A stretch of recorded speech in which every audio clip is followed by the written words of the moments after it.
Masjid Istiqlal adalah sebuah masjid nasional yang berada di kota Jakarta Pusat, tepatnya di Jalan Taman Wijaya Kusuma, Pasar Baru, Kecamatan Sawah Besar, Kota Jakarta Pusat, DKI Jakarta. Masjid ini menjadi masjid terbesar di Asia Tenggara dan menjadi masjid terbesar ke-6 di dunia dalam hal kapasitas jamaah. Dibangun untuk memperingati kemerdekaan Indonesia, Masjid Nasional Indonesia ini diberi nama Istiqlal, kata bahasa Arab untuk kemerdekaan. Masjid ini dibuka untuk umum pada tanggal 22 Februari 1978. Di dalam Jakarta, masjid ini terletak di sebelah Istana Merdeka dan Gereja Katedral Jakarta dan juga Gereja Immanuel. Masjid ini memiliki gaya arsitektur formalisme baru dan internasional, dengan dinding dan lantai berlapis marmer, dihiasi ornamen geometrik dari baja anti karat. Masjid ini mampu menampung lebih dari 2.000 jamaah. Kira-kira kalau kesini saya dari apa? Weekend.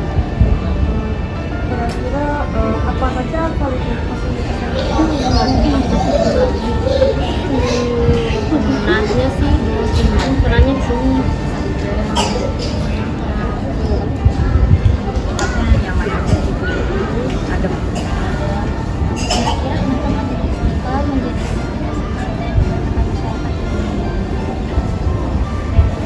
kalau di sini kan kayak bisa kan adem tempatnya, bisa lama-lama juga kita bisa baca-baca buku di sini terus sambil santai-santai aja udah gitu sambil ibadah gitu.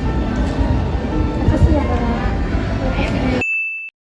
Gereja Katedral Jakarta atau yang bernama resmi Gereja Santa Maria di Angkata Sultan merupakan sebuah gereja katedral Katolik di Jakarta. Gedung gereja ini diresmikan pada tahun 1901 dan dibangun dengan arsitektur neogotik dari Eropa. Arsitektur neogotik dari Eropa ini merupakan arsitektur yang sangat lazim digunakan untuk membangun gedung gereja beberapa abad yang lalu. Gereja Katedral Jakarta ini berlokasikan di Jakarta Pusat, Indonesia. Gereja ini sangat unik karena dia berletak di depan Masjid Istiqlal Jakarta, yang merupakan tempat ibadah orang Muslim dan Muslimah. Status fungsional gereja ini adalah aktif. Gereja ini memiliki arsitek yang bernama Antonius Jigmens dengan kapasitas 2.500 orang. Kemudian gereja ini merupakan cagar budaya Indonesia. Di pintu masuk utama terdapat patung Maria dan ada tulisan yang berarti semua keturunan menyebut aku bahagia. Selain menjelajahi gerejanya, kelompok kami juga menjelajahi museumnya. Saya akan menjelaskan museum ini. Museum ini diresmikan pada tanggal 28 April 1991 oleh Mr. Julius Dharma Atmaja. Museum katedral ini sebelumnya berada di ruang balkon katedral, namun sekarang dipindahkan ke Pastoran Lama, sisi utara gereja atau Plaza Maria. Di dalam museum ini terdapat teks doa berbingkai, mitra dan tongkat gembala Paus Paulus VI, piala dan kasula Paus Yohanes Paulus II, replika pastoran, perangko, lukisan dari batang pohon pisang karya Kusni Kasdut, replika perahu pastor Bonike, relikui Santo dan Santa, serta ada orgel pipa asli katedral. Nah yang pertama, selain buat ibadah, gereja katedral biasanya Selain ibadah, gereja katedral itu termasuk destinasi pariwisata. Jadi banyak turis asing dan dalam negeri. terus perubahan apa yang ada di sini? Kalau gedung gerejanya sendiri nggak bisa berubah karena kan termasuk bangunan cagar budaya. Paling kalau mau berubah ya sepertinya. Terus ikonik atau tempat lain yang bagus? Gereja lain, gereja kan? Iya. Gereja lain yang termasuk tua juga gereja Immanuel. Itu di daerah Gambir, ke stasiun Gambir. Sama gereja itu Santa Maria del Fatima di daerah Jakarta Barat. itu arsitekturnya Cina. Terima kasih ya Bu. Lapangan Banteng. Lapangan Banteng dulu bernama Waterloo Plein, yang dalam bahasa Belanda plein berarti lapangan, yaitu suatu lapangan yang terletak di Watervreden, Batavia, tidak jauh dari Gereja Katedral Jakarta. Pada masa itu, Lapangan Banteng dikenal dengan sebutan Lapangan Singa, karena di tengahnya terpancang tugu peringatan kemenangan pertempuran di Waterloo, dengan patung singa di atasnya. Pertempuran Waterloo tersebut terjadi tanggal 18 Juni 1815 di dekat kota Waterloo, yaitu sekitar 15 km ke arah selatan dari ibu kota Belgia, Brussels.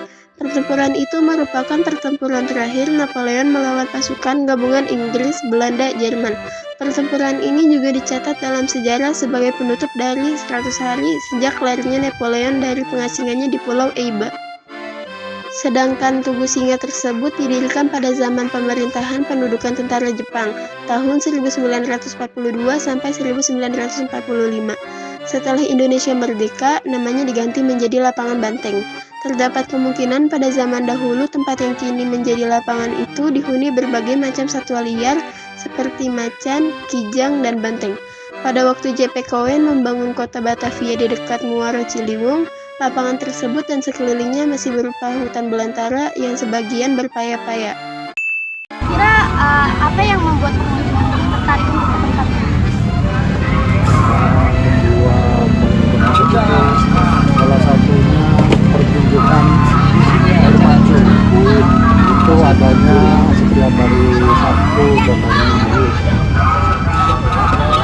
Sabtu dan Minggu itu sekali main itu ada 2 sesi.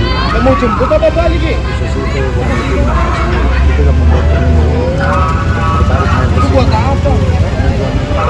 Dari luar daerah juga ada. Kira-kira transportasi umumnya terjangkau nggak? Transportasi yang kesini tuh cuma ada busway sama KRL. KRL yang terdekat itu turun stasiun Juanda. Kalau busway itu banyak shelternya. Di Juanda, Istiqlal, di sini sendiri ada, di selatan juga ada. Ada nggak perubahan dari zaman dulu ke zaman sekarang ini?